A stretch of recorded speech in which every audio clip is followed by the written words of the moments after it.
for you to read the instructions and questions, and you will have a chance to check your work. All the recordings will be played once only. The test is in 4 sections. Write all your answers in the listening question booklet. At the end of the test, you will be given 10 minutes to transfer your answers to an answer sheet.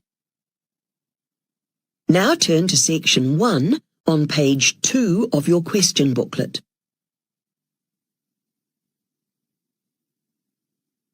Section 1.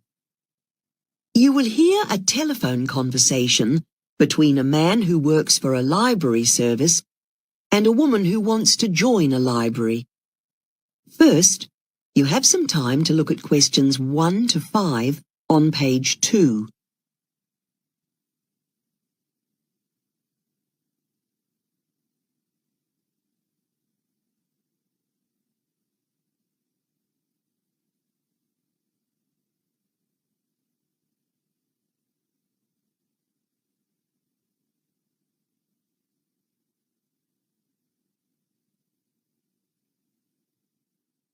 You will see that there is an example that has been done for you.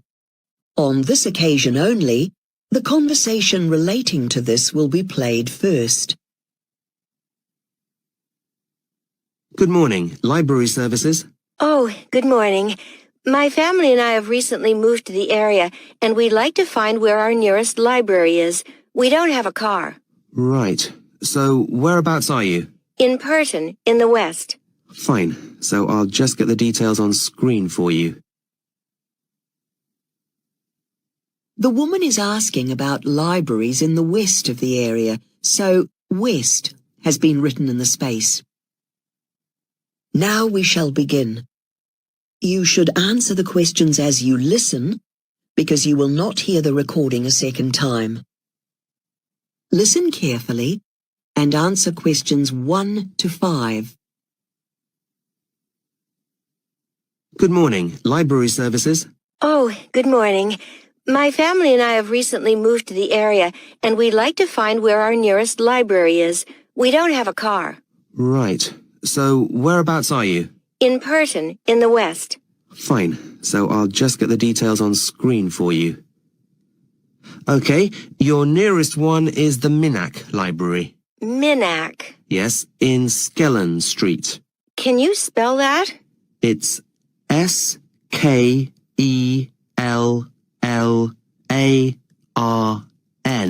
Street. Got that. It's very easy to find because it's beside a park. Oh, I think I know that area. There's a sports center near there, isn't there? I don't know of one. Oh, I'm probably mistaken. Anyway, it's probably a bit far for us to walk from home. Are there any buses? Yes, it's well served by public transport. There's a stop about 5 minutes walk away. Oh, right. And when does the library open? We'll most often want to come at the weekend. I'm afraid it's not open on Sunday. Saturday? Opens at 9 o'clock, closes at 4:30. We shut at 5 on weekdays. That's fine. Now, I've got 2 kids, 14 and 9, and I wondered whether you have any special activities for them. In our last place, we had an art club.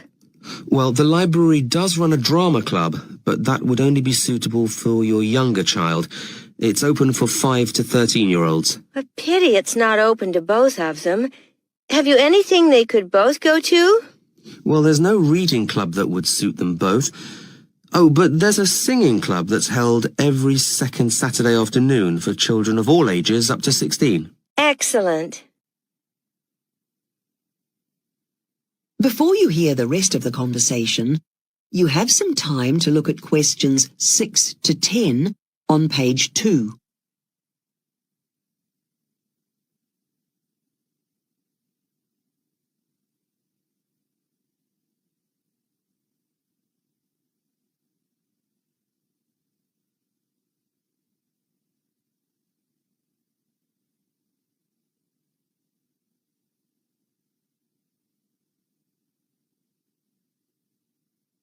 Now listen and answer questions 6 to 10. Now, because we're new to the area, I'm also wanting to get involved in local activities. Well, Minak does some sessions for adults as well. There's a Book of the Month club. That's good. And I know that about once every 12 months they have a session where you can meet artists, from the local area. How interesting. Well, that sounds like a full program. Now, while I'm on the phone, can I check what the facilities are? Can you take out CDs? Not CDs, I'm afraid, but films, yes. Right, I'll make a note of that. Anything else you need to know? Oh yes, we have 10 computers. And we also stock several magazines, including business, healthcare and hobbies. Same as my last place. And there is a new drop-off facility where you can post any item through the door if it's after hours. All you have to do is attach a note to it with the number on your card clearly written. That sounds good.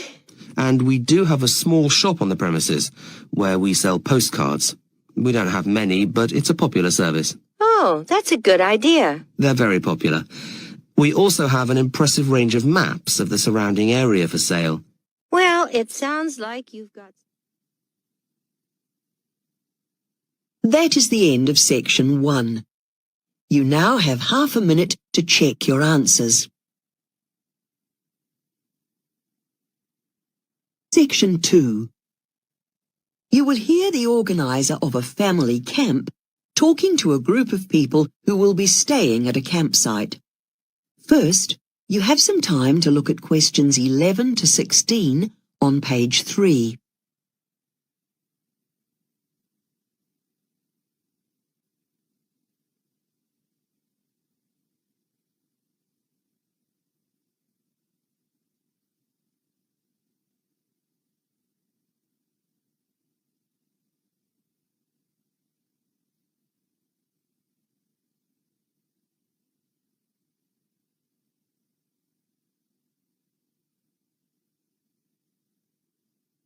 Now listen carefully and answer questions 11 to 16.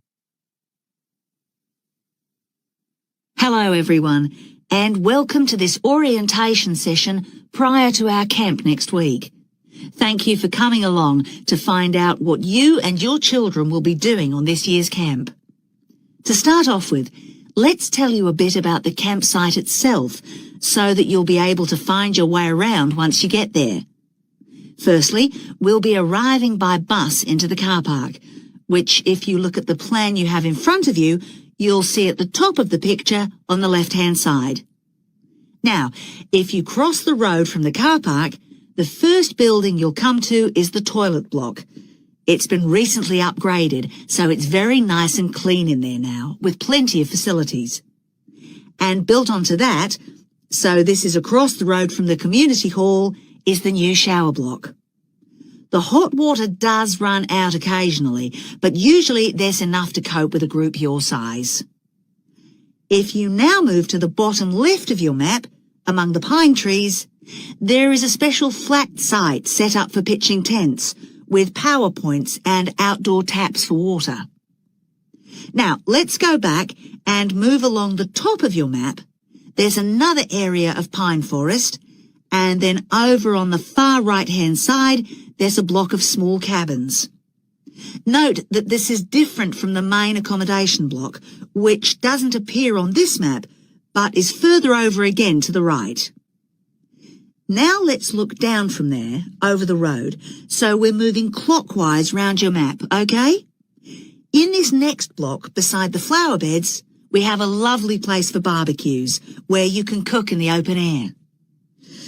What else to tell you about? Below the flower bed and across Lakeside Drive, you'll see a trail for mountain biking, which is always a popular activity. Moving on now, in the middle of the campsite, you'll see the lake where you can canoe. And above that again, the community hall. So that completes your introduction to the campsite. I hope you found that useful. Before you hear the rest of the talk, you have some time to look at questions 17 to 20 on page 4.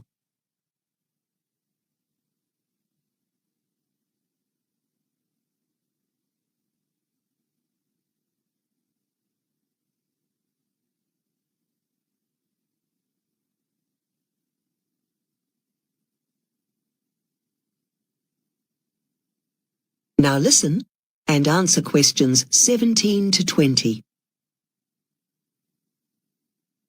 Now let's think about what you need to bring with you.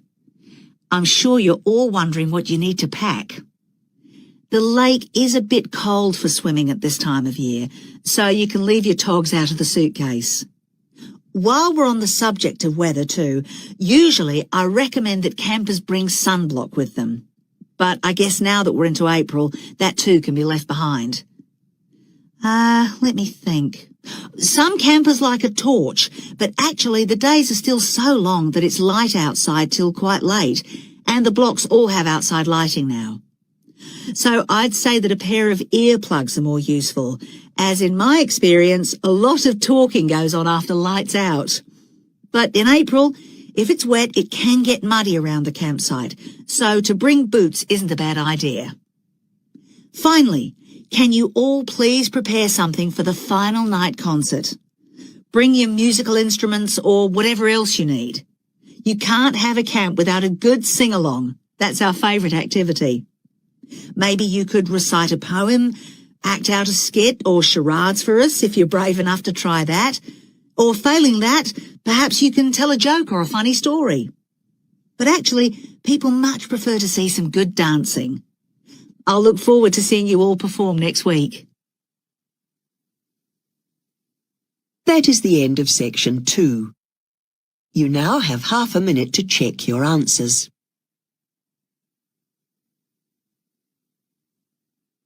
Section 3. You will hear 2 music students discussing the results of a survey they have done.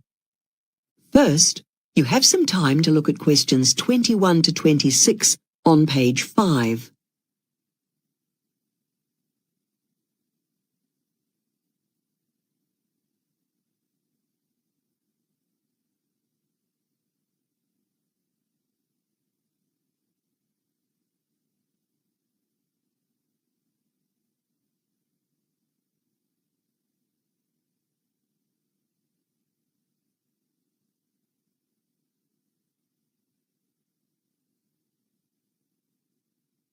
Now listen carefully and answer questions 21 to 26. So, Gareth, we need to organise the findings from our survey on music students for the final presentation. Yes, Lorna. I think we've got some very interesting results. Obviously, we need to start by saying that we interviewed all the third-year students doing a music degree and state the objective of our research project, that is, to find out about their attitudes to performing. And then we should talk about the students' musical backgrounds before coming to university. The most important points to make are that although most people have actually composed music during the course, that wasn't the case when they arrived. And the other thing they had in common was the piano. Well, they'd had access to a piano at some point, but not all had studied it formally. I thought the most interesting finding was that before coming here, almost everyone was involved in a chamber orchestra or band or singing in a choir and playing in front of live audiences. But varying enormously in size. Some had only played in tiny venues. I think it's worth saying that. Okay. And as you might expect from people wanting to study music, they all had a degree of proficiency in at least 2 instruments. But in most cases, one of the instruments was dominant. Right. We need to talk about attitudes to music practice. The most striking thing here is that even students who you'd expect to practice for hours every day until they get it perfect say it's being terrified of failing that really makes them practice. I know I'm the same. Me too. It's interesting what was said about practicing alone. Some people preferred that because they could focus more on their weak points. But that wasn't a majority view. What most of them agree on is that there's nothing more rewarding than mastering something that's really hard to learn. That's right. Okay, after that, we should talk a bit about the pieces that students select for assessed performances. There wasn't quite so much consensus on this, was there?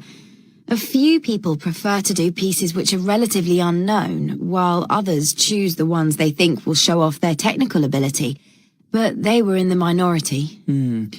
I think the first thing to say is that a high percentage said they would always try to learn their pieces by heart, because it's too easy to get lost if you're trying to read and play when you're nervous. Okay. And quite a lot of them said it helps to listen to other people playing your chosen piece, preferably recordings, but even just other students. Before you hear the rest of the discussion, you have some time to look at questions 27 to 30 on page 6.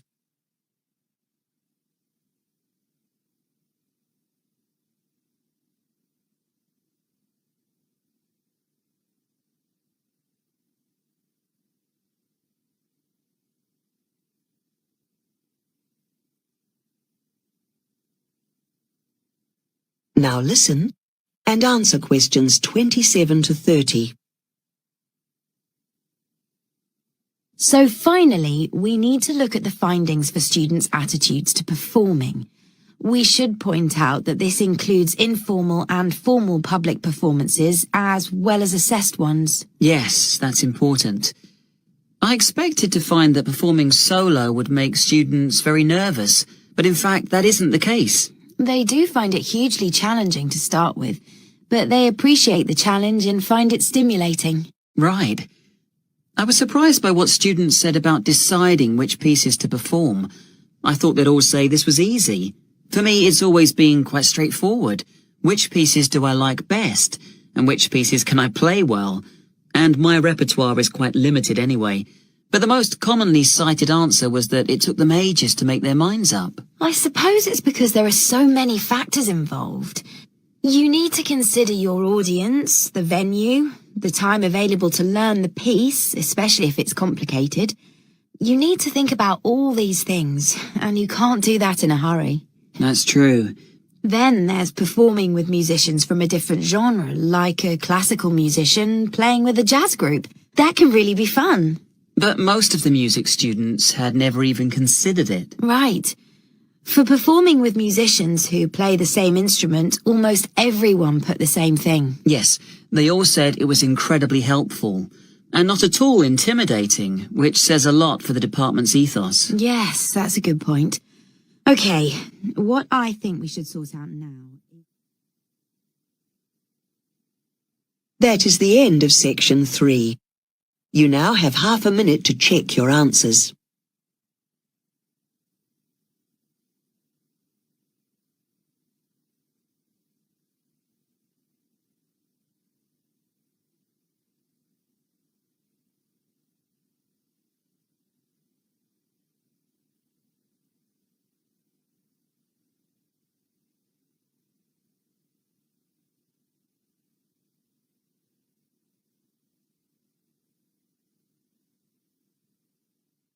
Now turn to section 4 on page 7. Section 4. You will hear a lecturer giving a talk to some engineering students about ethics in engineering. First, you have some time to look at questions 31 to 40 on page 7.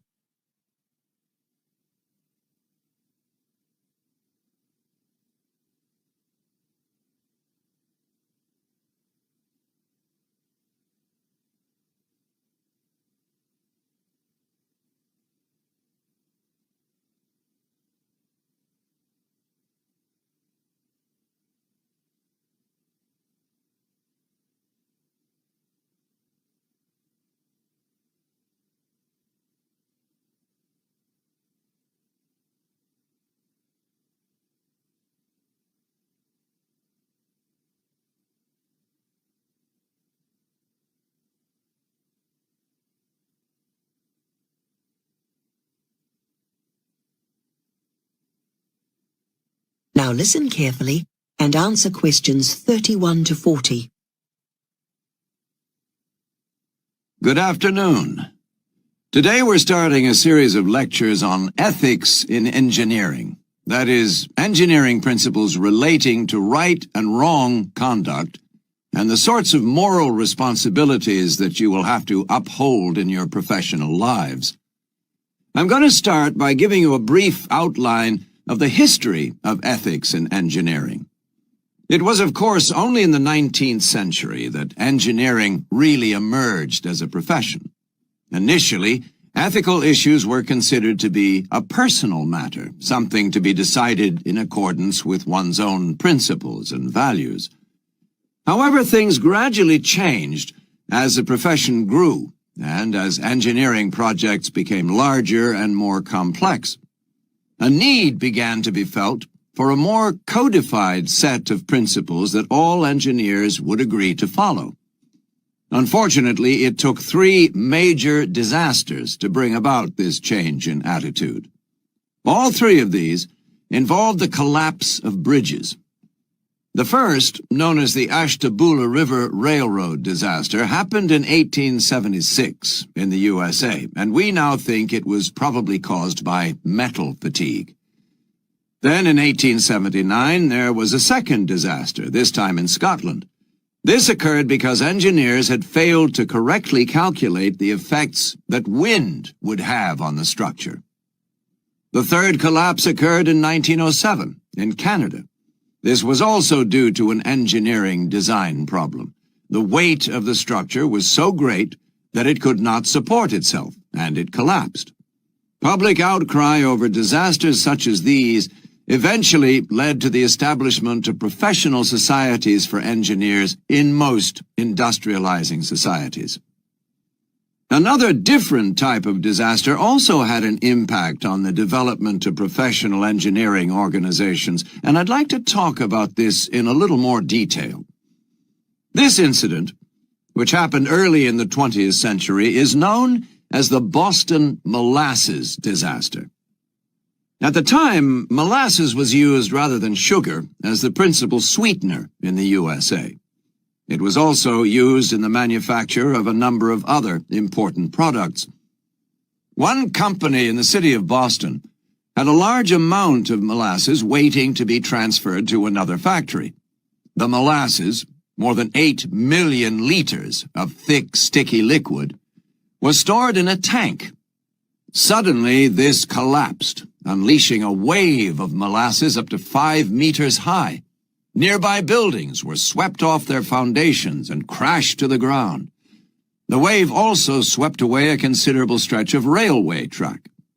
Many streets round the factory were covered with a thick layer of sticky brown molasses.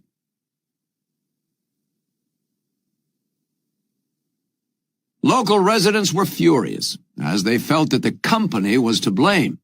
They banded together and succeeded in bringing about a trial, charging the company with negligence. After 3 years, the company was found responsible for the accident and required to pay out in damages the equivalent of $6 or $7 million in today's money. Even today, no one is absolutely sure about the immediate causes of the accident. However, it is certainly clear that not enough safety tests were carried out. Had these been done in accordance with the standards now applicable, then the accident would almost certainly have been prevented. It seems that the collapse was probably brought about by fermentation of the molasses, which led to an increase in pressure. This increase probably exerted too much force against a fatigue crack or some other weakness. However, this was one of the main incidents which led to increased legislation in the 1920s to regulate engineers and the engineering profession. It is the reason why we can now only operate if we have gained a license. This requires us always to be conscientious about doing everything necessary to avoid disasters, however time-consuming or expensive this may sometimes seem. Let's move on now to another. That is the end of section 4. You now have half a minute to check your answers.